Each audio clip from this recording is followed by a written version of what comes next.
Hello, hello, hello, and welcome to another episode of You Ask, We Answers. My name is Michelle, currently the Chief Operations Officer here at Women Engaged, and we're so excited for you to join us. This is our first live show of the year. Woohoo! And so I'm super excited for this newest iteration of You Ask Me Answers. As some of you guys who may know, some of you guys who may not know, we started this series back in 2020 as a response to things that were happening with COVID. And since then, it has grown. We've had about 4 to 5 seasons covering a range of topics with special guests, features from staff members, and others over the years. And finding it a really exciting time to engage in conversations with people online as we bring conversations that we have offline to the forefront. So, without further ado, I just want to talk a little bit more about what we're doing here today and how You Ask Me Answers is rising to the occasion here in 2026. And so this episode is featuring the team behind the we. Like, who is we? What are the people behind Women Engaged, and how are we doing this work and showing up? And so, for folks who are not familiar, Women Engaged, we are a human rights, a 501c3 nonprofit, nonpartisan organization that features groundbreaking learning approach to championing gender justice and democracy issues by using the reproductive justice framework and integrated voter engagement strategy in Georgia. We understand that Black women, femmes, and girls are pivotal leaders in creating critical changes that are necessary in our state for our community members, our families, and the world at large. Just also a continuous reminder, as I mentioned before, we are a 501c3 nonprofit organization. That means that anything that's here is solely for, you know, educational purposes. Some of those things might be personal perspectives, but that Women Engage as a whole, as an organization, does not endorse or disparage any political party or candidate. We wholeheartedly believe that you should feel empowered to make the decisions that are best for you and yourself and your communities and your families. And so, again, I'm here to talk to you guys about who are we? Who is the team behind Women Engage as we talk about this new iteration of You Ask We Answer and turning ourselves into a podcast series. So, as you guys know, you can always check us here live on Facebook, Instagram, YouTube, and you'll be able to go back and listen to us where you get your podcast. That includes Spotify and Apple Podcasts. So, we're really excited to have that. And so, without further ado, I want to introduce you all to the team members who will be joining me in today's conversation, which is super exciting. And so, first, I'm going to invite to the stage Tony. Ah, virtual applause for Tony, or I forgot what the icon is for the chat, but put that in the chat for Tony in the chat.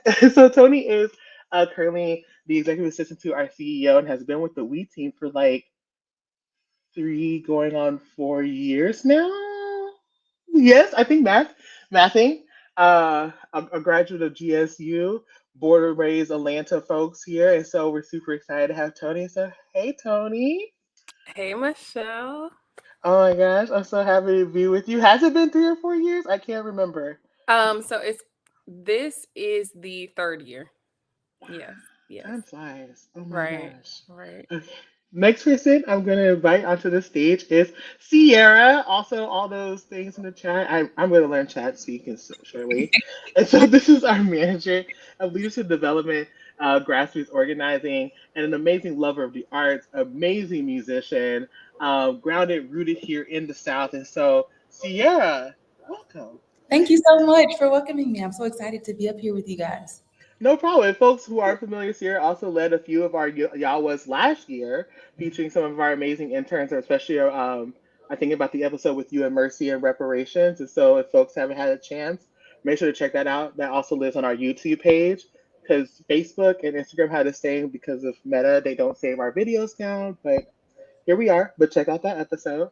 And then, of course, I want to invite Julaine to the stage. And so, Julaine is our community engagement organizer here at Women Engage. And so, she has amazing extensive years as an organizer, working with other partners who do on the ground work, having really robust conversations and building relationships with those in community. And so, hey, Julaine. Hi, Michelle. Hey, team. Oh my gosh. This is so exciting. I just want to also shout out before we get into the meat of the conversation. He wasn't able to join us, but I do want to shout out our operations associate, Andre, who's behind the scenes, oftentimes making sure that we have what we need to do the things that we do in community. And then also, too, want to shout out our co founder and CEO, Malika Redmond, who is on a much well deserved sabbatical.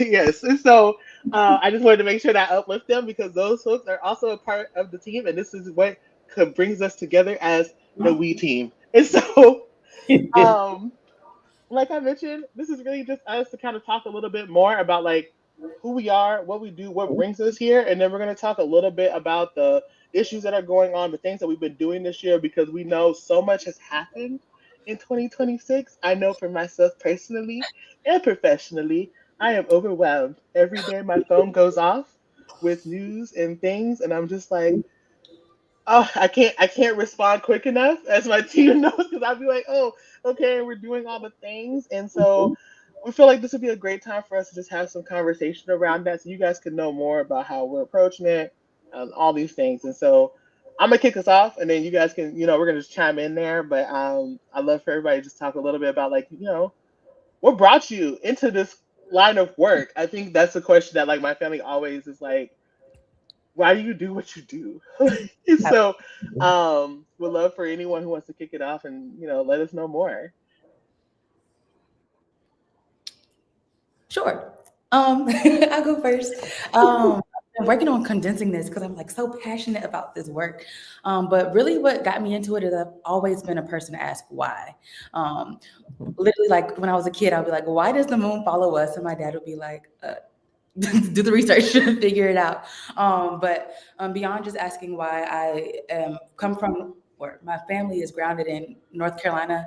I know that my great grandfather was a sharecropper, and I had the opportunity to grow up with him and my grandmother, and they shared stories about the lives and experiences that they had being in the deep segregated South. And it took living in this world and understanding that the issues that they faced were because of systemic uh, what's the word? Why is it gone? Systems put in place to make sure that Black people were oppressed here in the United States of America, and figuring out what it would look like to actually achieve freedom, because the history books were telling me one thing, but my family was telling me another, and so were our experiences. So being able to find the solution to the question of why, and while that's very nuanced, I'm very committed to community. Again, I love music, I love our culture, and I found a space where I was able to answer those questions, connect with community, and still move policy forward at the same time while honoring my ancestors and the work that they put in to be here. Ooh, I love it. That was powerful.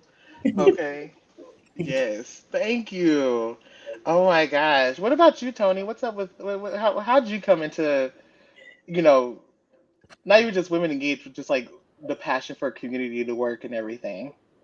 Yeah, so I would say similar to Sierra, just a combination of, my own lived experiences as a Black child, and being very aware because, it was still in my textbooks that we were slaves. And I was like, that is abominable. But yeah, I think from a young age, I had a sense of justice, and I was fortunate enough to be raised by people who shared that. My dad, so not even all these generations back, but my dad used to tell me all the time about his childhood and growing up in the '80s in Atlanta, and certain experiences of poverty. During the war on drugs, and just this entire environment that shaped him into the person that he was. And so he would take me with him to like feed the homeless downtown. We would be like out of school bus, like, or just on the street.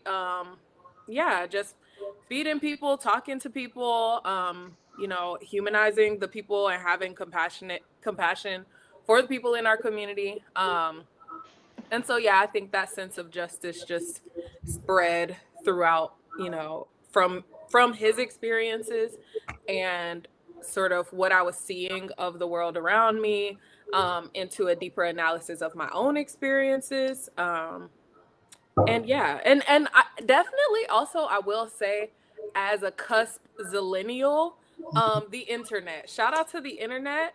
I was on tumblr.com, and the millennials were putting in information.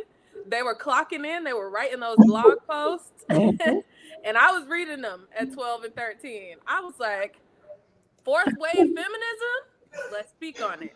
So now I'm here with Women Engaged. Love it. Oh my gosh. I love that you said that. When you said the internet, I'm like, oh my gosh. Like Blogspot, I'm thinking about like if folks remember Zanga, that's a throwback. But No. um it was like Zanga was like the pre-era of like MySpace and everything, but you just have to imagine like a bunch of like unhinged teenagers in the wild wild west of the internet having access to blogs, but you can also have like your top 8 people who followed you. So it's like a mixture of like WordPress and MySpace meet and have a baby. And we would like write blogs about our days and or like about different perspectives and stuff, and you would comment under each other's stuff. It was a fun little time. And so no, when you said, I was like, yeah, the internet. Oh my gosh. What about you, Julaine? What's up with you? Well, I stumbled into this.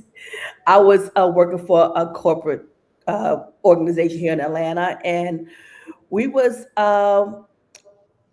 we got laid off. Some of us has, and I needed a job, so I applied for a position, and it sounded great. And went to apply for it, and the title was community organizer. So I applied, and the person was interviewing me, and I was thinking to myself, do what? Do how, what? I don't want to do that. So as she was telling me about the role, I thought I wasn't going to get the job. So she called me back and she hired me. And I said, okay, I don't know nothing about organizing. So in our training, she was asking the question, what are we passionate about? And I said, I'm not really passionate about nothing. I just want to pay my rent. I want to pay my bills. So she said, okay, we're going to start talking about, we're going to organize for healthcare. And I said, dang, I need healthcare.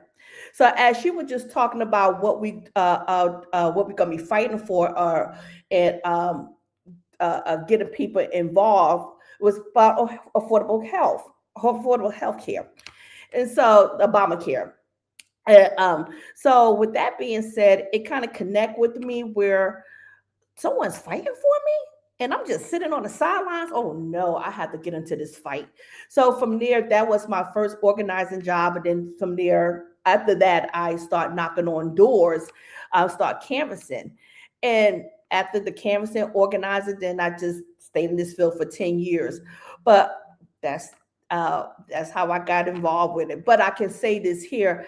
I enjoy community organizing, but I enjoy talking to people, hearing their stories. So that's literally important to me, just going to and talking to people and hearing what impact their lives. So that's why I'm here. Thank you for that. That's powerful. Okay. I mean, to just like be able to connect and be like, you know what, I need healthcare. What is going on here? And I feel like that's something that a lot of folks can really deeply resonate with. I think when I think about this question too, I'm like, my origin story started when I was like really young. I probably was like 6 or 7, and as most folks know, like my grandmas are like near and true to my heart. And so I picked from both of them, but my maternal grandmother in particular, she's a gamer and she used to watch us a lot. And so it was a thing about like we would all pack up our little bags and like go play games at grandma's house over the weekend. And she would always serve us peanut butter jelly sandwiches or spaghetti. And every now and then we would get like the off-brand Cocoa Puffs that come in a bag, but you didn't get milk with it. You just put it in the bowl. That's what you're gonna eat. And so over time, I was like, Grandma, I'm tired of eating the same thing all the time. Can we have something different? And what I really appreciate about both of my grandmas, but particularly in that conversation, that she didn't sugarcoat like why, um, what is it? Like what the issue was. So she was like, "Oh, well, I spend like $1,000 a month on prescription medication. Like I need medicine, and I don't have enough money to be doing all this." So I was like, "Mom, what's up with that?" And she was like, "It's the government's fault." And so that kind of like sent me down a rabbit hole of like really getting into politics and learning more. And ever since then kind of just like fueled my quest for like try to do something in community. So like I started joining activist groups and like learning about politics, and the rest is history. And now I got 2 degrees of political science, and here I am at Women Engage. But I feel like my origin stories were very much lived in that experience, and I was very thankful to have like a community and a village that really poured into me in that age to really do that type of stuff. And so I think real quick, I'm gonna uplift the comment in the chat. I see you, Malia on IG. Thank you for tuning in.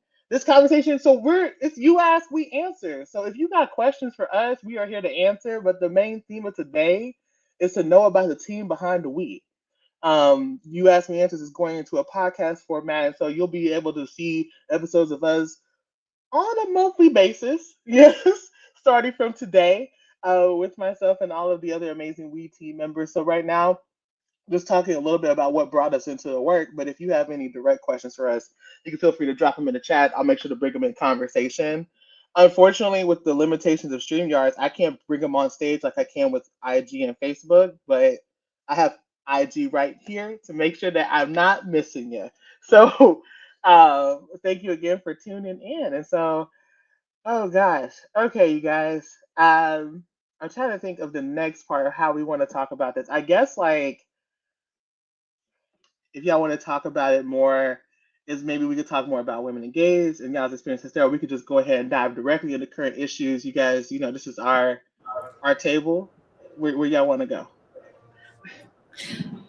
I would love to talk about direct issues, but also at some time during this during this stream, we all mentioned healthcare in some type of way, and I would love to be able to like do that tie-in. And I didn't say it specifically, but like in the back of my mind, a lot of my grandmother's medical bills and things that she could and could not afford were also rooted in the same thing, which took a long time for me to even connect that healthcare and policy issues were like the through line for me when it came to reproductive justice or just justice in general, honestly. But I would love to dive into that a little bit more. Let's talk about it. I mean, shoot, I think, healthcare is one of those things that, like, I think I was spoiled a little bit. So, my father is disabled, right? And my mom has been like the sole provider of our family since I was like 8 years old. And through that, she has healthcare. And because of his disability, we reached that deductible real quickly. So up until I was like, I want to say about 25, that when, because the ACA extended the coverage for young people to a certain age if you were in college. And I was able to reap those benefits. So, like, going to the doctor wasn't necessarily the biggest issue as much as it was like me navigating those conversations with the doctor. And that's a whole other type of conversation, because we know the realities of what it means about the different medical biases and things. But I remember thereafter being kicked off the insurance when I turned 26, having to go onto the marketplace. When I tell you how scared I was then, I can only imagine the reality of now, because I think the deductible per month was about like, the premium per month was like $500, and my deductible was like $7,000. And the thing is, my birthday is in June, and I couldn't get into the marketplace until the next year because of like this stuff. So I'm like, okay, just hold out. And of course, in December, I end up with a debilitating hand infection and end up in the hospital for like 5 days. So it was a crazy time. But luckily, one thing I learned through that experience was that like Grady is not only a trauma hospital, but also has a program for folks who are underinsured or have no insurance at all. So what that bill would have been, like a $60,000 bill that I definitely didn't have, it came down to about $200. Wow. And then like my medication was like literally like pennies on the dollar thereafter. And so shout out to Grady, okay, for holding it down. I just want to say that. But like, I think for me thereafter, I was like, healthcare is one of those things that like it's definitely a human right. You got to have access to it. And even like the ideas of trying to delay care until it becomes an issue is horrendous. And so also, Malia, I hear you. Malia says, yes, as a nurse, shout out to the nurses and the healthcare workers. Healthcare is a mess. We hear you, girl. Oh gosh. It's the truth. I had a similar experience. Well, I did not land myself in the hospital, but my dad is military. So health insurance was like air, like I didn't have to think about my access to care at all growing up. And even through college, because I was in college. But then I graduated, and it was a whole different story. ACA doesn't, when it comes to like military medical care, once you graduate, that's it, and that's at 21. So that's not at 25. And I graduated in December 2019, undergrad, and the pandemic started in March. And I was terrified. I can't like, I can't get sick. I can't get this. I have no care. And it was the first time that like, it just hit so heavy. I mean, there was obviously so many things happening in the world, but then I had to think about the things that I don't have access to, how I'm going to have to keep myself safe, how can I keep myself healthy, and like it just really like opened up my understanding to what it really means to not have access to care. Mind you, I grew up in Georgia, or considerable amount of time in Georgia, and I did not realize how underfunded and how grave access to care is here in the state of Georgia until I came back in 2024 and was completely like dumbfounded, really, by the barriers that still exist and the fact that healthcare has not been expanded here in the state of Georgia.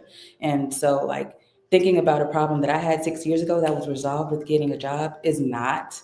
And for real, like, that's still the only way that I have access to care is because of jobs. I still wouldn't be able to afford it outside of this. So just like really grounding myself in that and grateful for what I do have, but also there's so much more work to be done to make sure that other folks have access to care as well. You know, my my first organizing job, we organized for the ACA, and one of the reason I was more passionate about getting involved because after the downsides of my job, I didn't have health care. And I took that for granted because I knew having insurance for for my previous employer, I could just go and make my appointments. But when that was gone, I start seeing that I was getting symptoms, and the one reason why I didn't go and see about it because I didn't have my primary care physician. I didn't have insurance. So I was afraid. I was afraid to not know what they diagnosed me with. I was afraid of the bill. I didn't have the money to pay for it. So that was one reason where I just pretty much just stayed away from going to the hospitals or going to a doctor.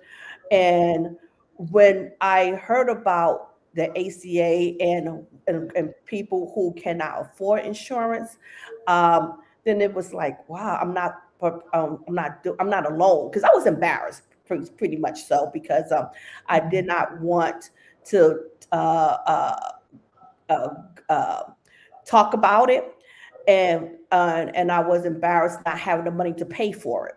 Mhm. So when we start having the conversation and going into community, actually, our client was Grady. So I was able to tell people, hey, Grady do have, like Michelle, you were saying, that how much health care was, and because you was in the hospital, and Grady had this system, have a program to help people who didn't have the money. It helps.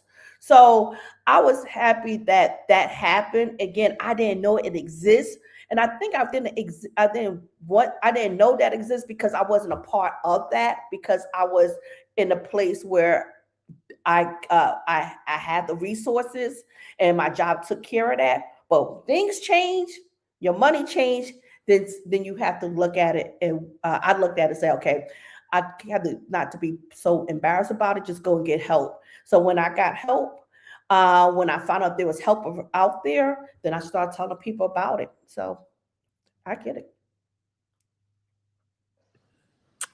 I will say I definitely I don't know, my healthcare experience is kind of varied. I think from a young age, um I was I was pretty aware of the haves and the have-nots, and it wasn't like a it didn't feel like a thing that was necessarily to my detriment, like I knew that, I had Medicaid or Medicare, something.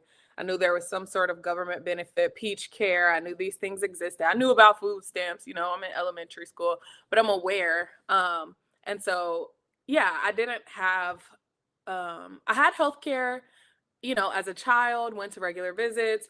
Um, but definitely there were some gap years of like maybe middle school, high school, where I'm getting like physicals at CVS, or yeah, that there's just maybe some sort of, again, gap in that kind of coverage, insurance coverage, or whatever the case is, access. Um, but definitely, again, because of this awareness that these are things that have to be paid for. And if you can't pay for it, then you won't have access. It was just like, okay, well, either I can pay for it or I can't pay for it. Either my parents are paying for it or they can't pay for it. But I wasn't mindful truly of what that reality looked like, and what those numbers looked like what the actual cost was, and how, again, even with full-time employment, that there may still not be access to healthcare. But I, again, was fortunate to have healthcare as a college student, and then after college through my parents' employment and my own employment. But definitely now I do feel like there is so much more of an awareness, just from my own experiences. Um, again, I think again, because I used a lot of like public services as a child and had that awareness, um, that I think sometimes now, I don't know if it was a matter of taking things for granted, or what, but now that the resources are available and I do have more stable and secure access to healthcare, I do find myself being ignorant of sometimes free alternatives. I mean, I've gone to some, like free STD, sexual health, reproductive health clinics. Um, but I definitely feel that there was more of a like a higher presence of that kind of information, because even around, again, like getting birth control, I was at Adamsville, women's health, like I had people who were telling me, okay, this is the low cost way to do it. um and now with my own healthcare, I do find, again, like sometimes it's very here or there, trying to find like reliable, affordable, healthcare access. But yeah, I do think it is an interesting experience for people, of all ages and across the spectrum of access, because like you said, like I don't have that military experience or, a parent with a disability. Um, Definitely also grew up with like, um, preventative health family. And maybe it was because of that lack of access at times that it was just like drink some hot water with lemon, go take a nap, go walk outside, go play outside. And, if you get to the doctor, that's good. That's important. But just don't get sick in the first place. Okay. Cover your mouth when you sneeze and don't get sick. And it's like, I mean, you can't always help it. And especially being in college during the pandemic, it was the healthcare environment drastically had like a much brighter presence in my life at that time and after. Yeah. Now, I appreciate you said that, Tony, and it resonates deeply, I think, with some folks in the IG chat. So I'm going to bring up some of the comments that have been dropping in, as you and Julaine were also sharing as well. Um, Love Kiana is talking about how understanding deductibles is difficult and it's not necessarily a linear process. And so I think that that's like super important to uplift as well, because like the system really has not been having be able to navigate like these different types of services. Malia also wants to do a shout out to all of the social workers out there. So I agree, plus one. And mentioning about, she used to work at a nonprofit hospital where they took uninsured patients and seeing a lot of people being admitted because they couldn't afford their medication. So, like, what does it mean to, like, to that point, preventative care, also ongoing treatment? And then I'm gonna mispronounce your name, and I apologize. Your username, Kivanlani. I apologize. I probably butchered that all up because yes, but talking about how it's hard to like navigate getting our healthcare needs met because providers will often send us on these like expensive wild goose chases when we don't necessarily have a definitive diagnosis. So what does it mean to like navigate that to do that? And that second opinions and exploration can be very costly for aging people with private insurance. And so I think that like that does speak to like the larger issues around like one, just how the system, and I think you kind of got to this a bit, Tony, and that is something that came up to me is like how in this country in general we have a very hyper individualized sense of what care looks like as really individualistic and very much intertwined with the capitalistic structures that be right. Like just because I'm like, and I think that even now it really deeply resonates in the aspect of like I think about this in the context of like the government shutdowns, and I'm going to use that plural because we keep shutting down.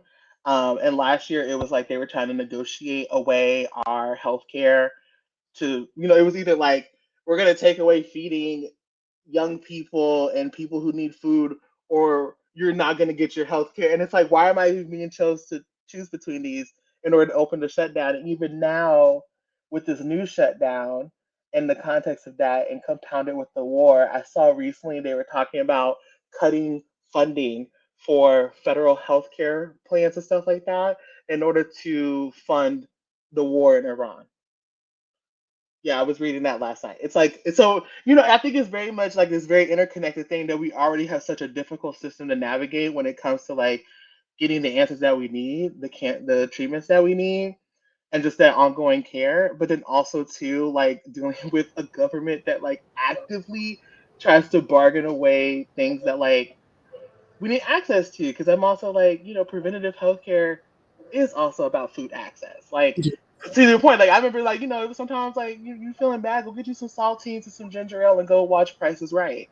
Um, Something healing about that, and so, um, ooh, somebody dropped a question for us, like, and I guess I'll ask this to you guys: what do you all feel like preventative care looks like for women and folks with state provided insurance? Wow, that's a great question. What does preventative care look like with state provided insurance? Hmm. Yeah, that's the question. What does the The first, preventative care look like for us with state provided insurance? I feel like for me, preventative care doesn't even start in the doctor's office. It starts with learning herbs and different tonics and taking from that ancestral knowledge that our for me like our excuse me, our family members passed down and taught us.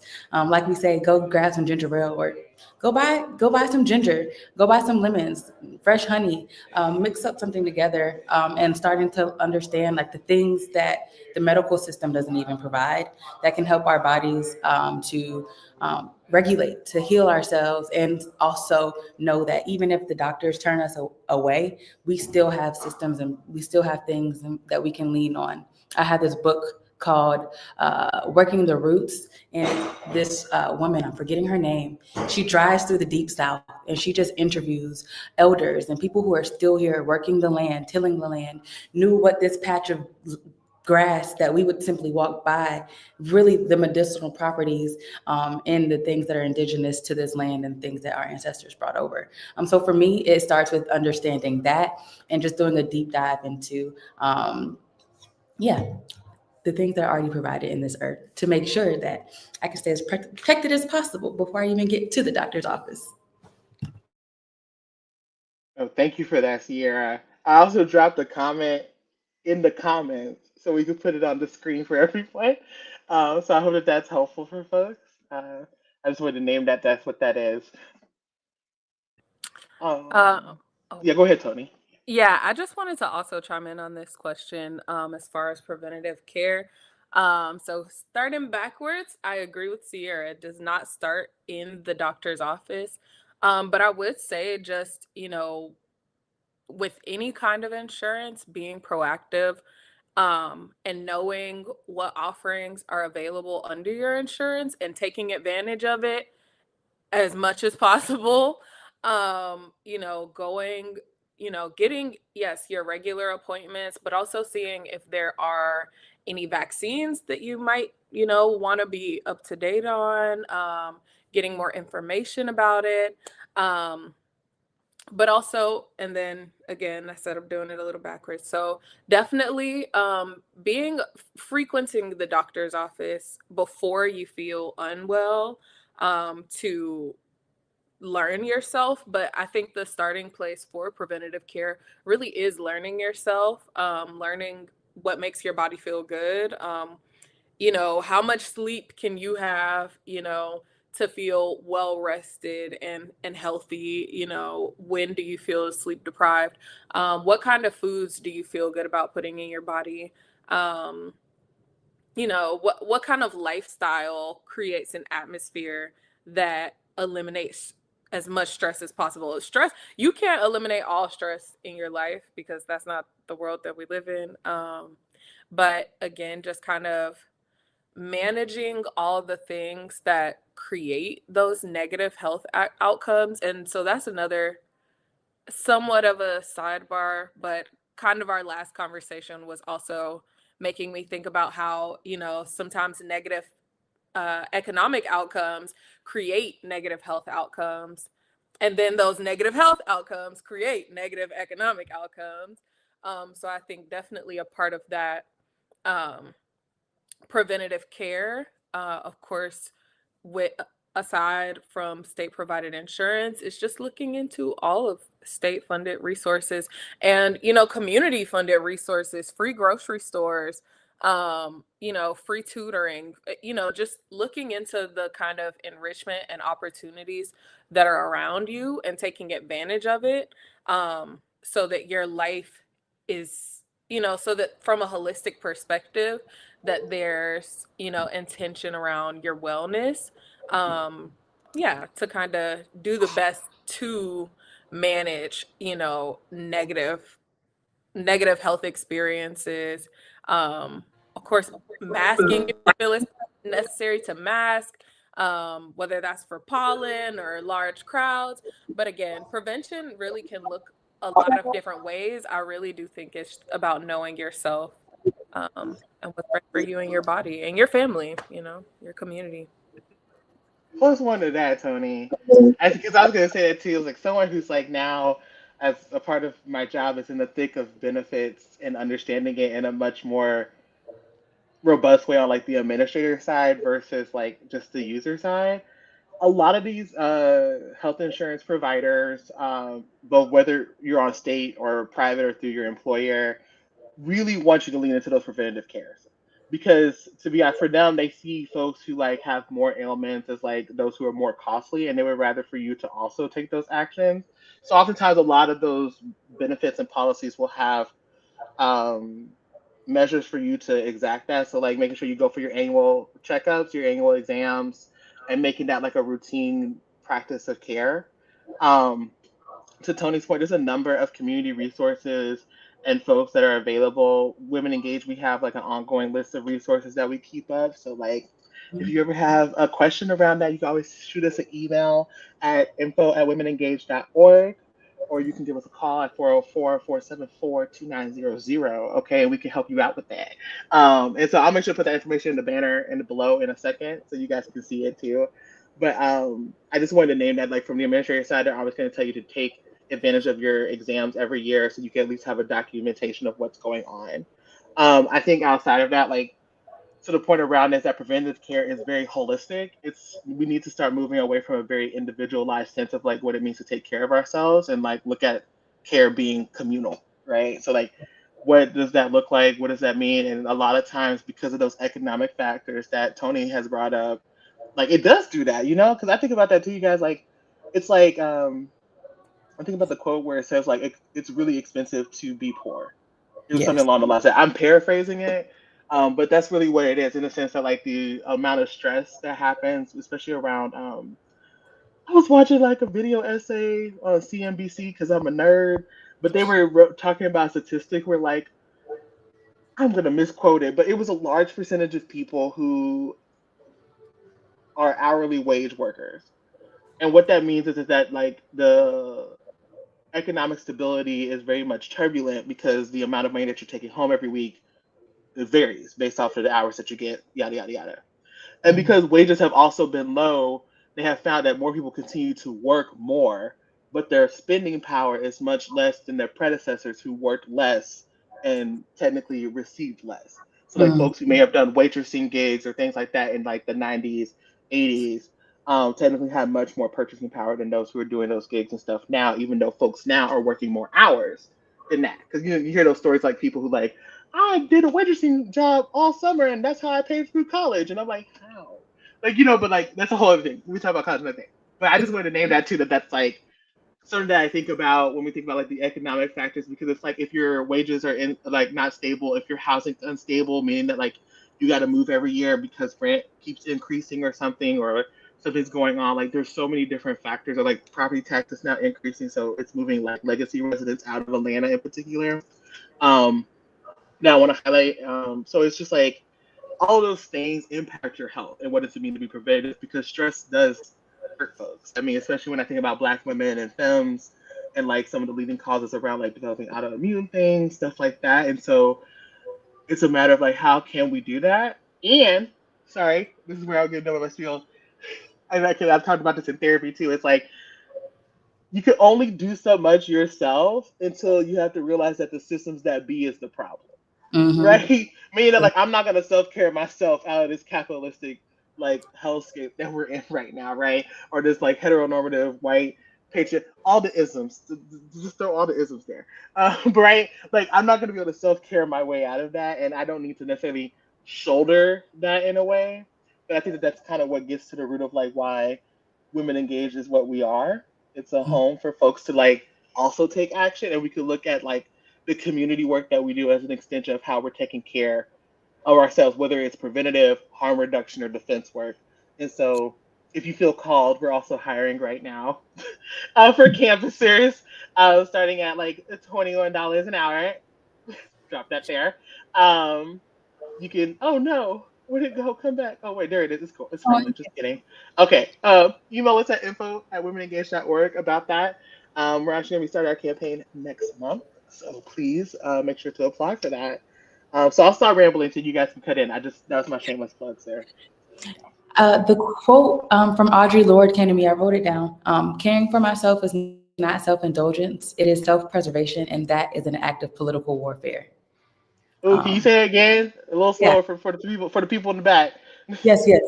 Caring for myself is not self-indulgence. It is self-preservation, and that is an act of political warfare. So yeah, Thank just you. round. Thank you. I appreciate that. I just was like, say it again for the people in the back. Um, Yeah.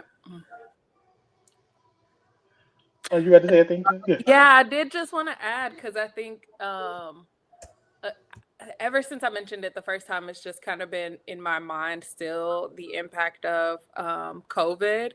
Um, I'm not sure if that'll have to be bleeped for YouTube. They censor all type of random things. Nonetheless, nonetheless, kind of yeah, the impact of the pandemic and what, like you said, kind of considering what self-care looks like from a community perspective, and what that kind of preservation of self and of community looks like during a global pandemic, but just also thinking of, and maybe this is a tinfoil hat moment, perhaps not, but I do think it is interesting that we saw so much you know institutional neglect during that time in a certain capacity, where it was like we're not going to enforce anything that would be helpful. As a matter of fact,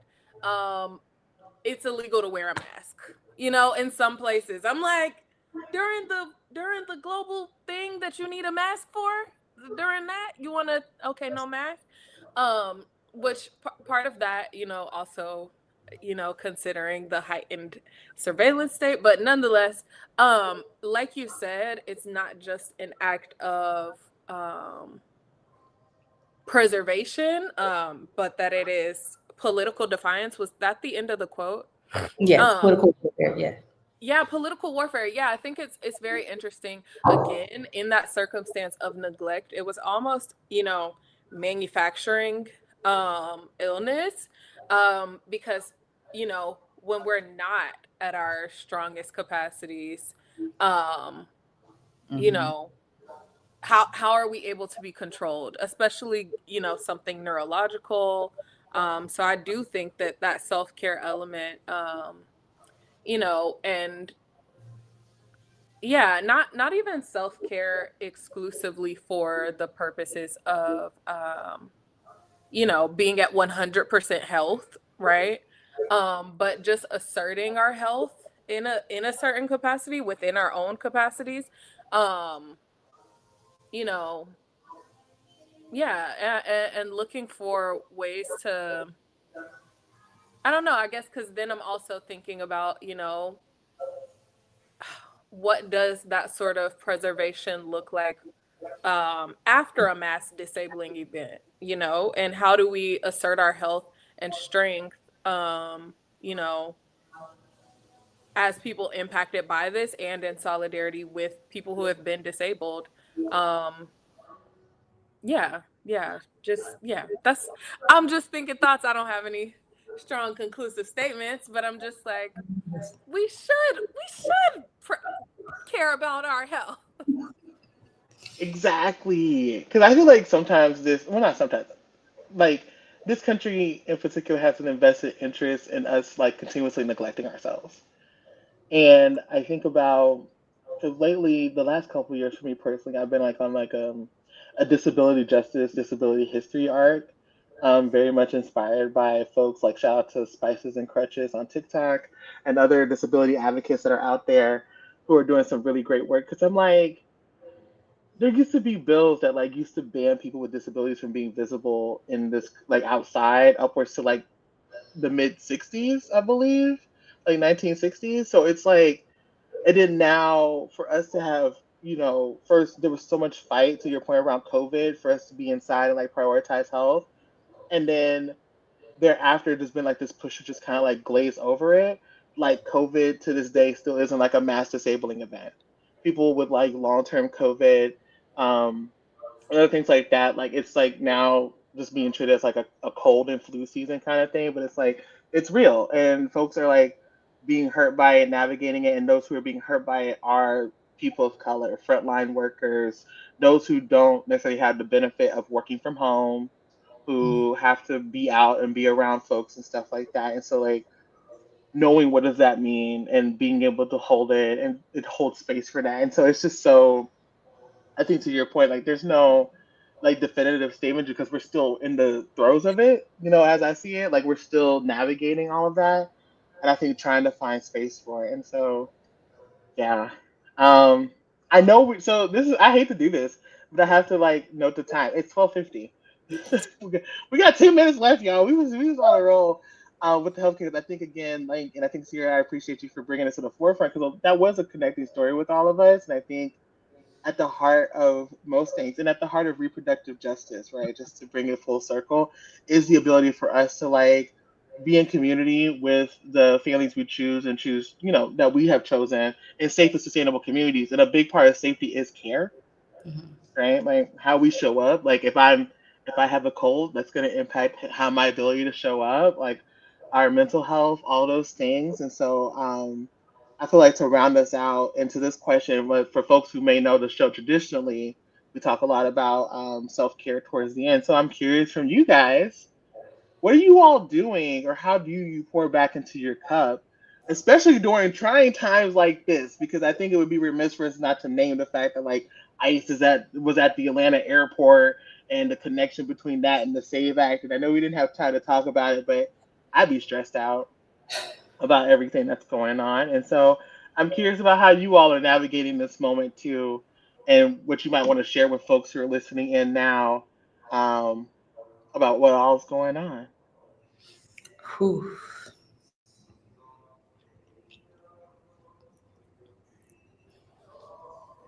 JP, you turned your mic off, so I thought you was gonna say something.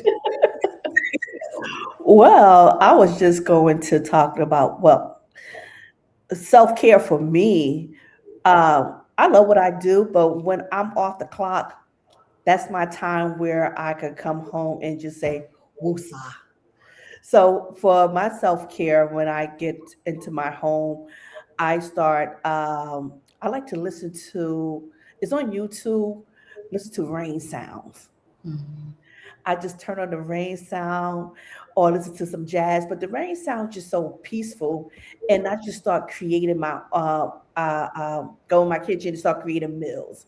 Um, Mhm. I'm a big foodie, but being with the team, they have such a distinct type of taste. So I try to create meals and try to do more of something healthy. So instead of putting a lot of salt in my food, so I might just add some ginger in there and turmeric and do some juicing.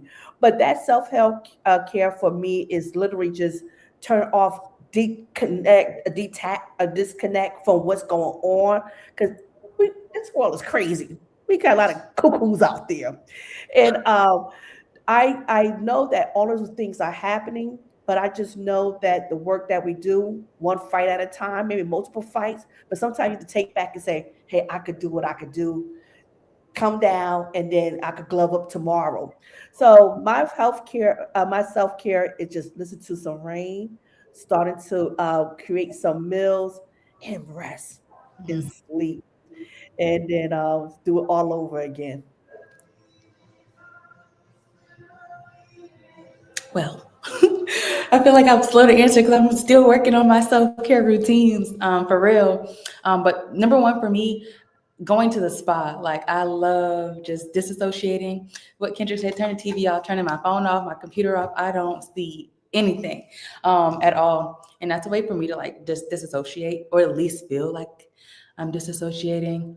But leading, like starting, trying to start my days with, like mindfulness and meditations and affirmations on a daily, so that like I am at a place constantly of peace, regardless of what's happening. Like there's still joy that's centered in myself, grounding, going out and touching some grass, and working on like breath work. That's another big thing for me. Just taking deep moments of silence and working on controlling and regulating my mind, my nervous system, my breathing.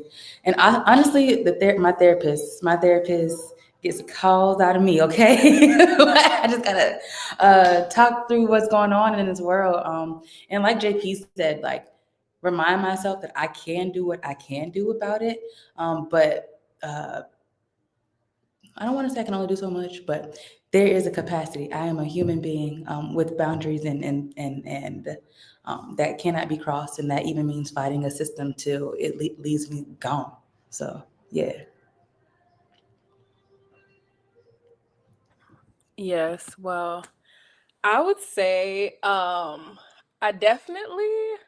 need to get on y'all's level and work on doing some personal things, personal care, self-care things that actually leave me relaxed, because I don't know if it's I don't know what it is. Maybe it's because I'm a Virgo. I don't know.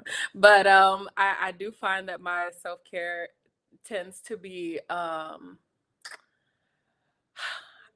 my escapism is the future. So when I am seeking a sort of like grounding, in a certain sense, and also maybe an escape from a current, the current political moment, or, certain negative experiences, I'm like, okay, well, it can't always be like this. And again, finding my power and my limitations, and thinking, what is my purpose within this? How can I provide security and joy and love for myself and for my family and for my community? And then working backwards from those ideas. Um, to build towards something sustainable and to build towards a certain kind of future that promotes that. So when I'm feeling stressed, I'm like, okay, but I'm going to do this. And it's like, President of the United States. Okay. And then work backwards. And then you start looking at grad schools and stuff, and it's like, Oh, woosah. Okay, because then I feel, that maybe there's an action plan in place. And like everyone said, yeah, knowing my limitations, I cannot physically right now in this moment go to Iran, say stop the war, and they stop. Because if I could, I would be over there right now. They are not listening. The world, has a ton of actors involved in these political decisions. And so I do my part to inform the people around me about what these things mean, to stay informed myself and just try to make the best decisions that I can and try to use my voice where I can. Um, and yeah, and the rest of it, I leave it where it is, and I hope for better days ahead. So that's sort of and I like to ride my bike sometimes. Ooh. But yeah. I love all of this, you guys. Like, because I feel like for me, I'm like on two different ends of the spectrum. Like, I got a lot of tools for like self care about like what to do when I feel like my back's against the wall. But what I'm trying to lean into nowadays is like, how can I provide care for myself before I get to that point? And like basically more so like expand my bandwidth. So like, what are like those smaller bits of like accommodations or ways that I can meet myself where I'm at? Like, one thing I recently learned was that like sounds or like can sometimes overwhelm me or leave me overstimulated. So like I've invested in a pair of loops, and it's been amazing because they actually have a conversational loop. So like sometimes I'll just have them in there and I can talk to people, but like the sounds over time don't overwhelm me, and I have more time where I can be like in a space with sound. It's stuff like that. I don't know. Like I'm learning it. It's getting there.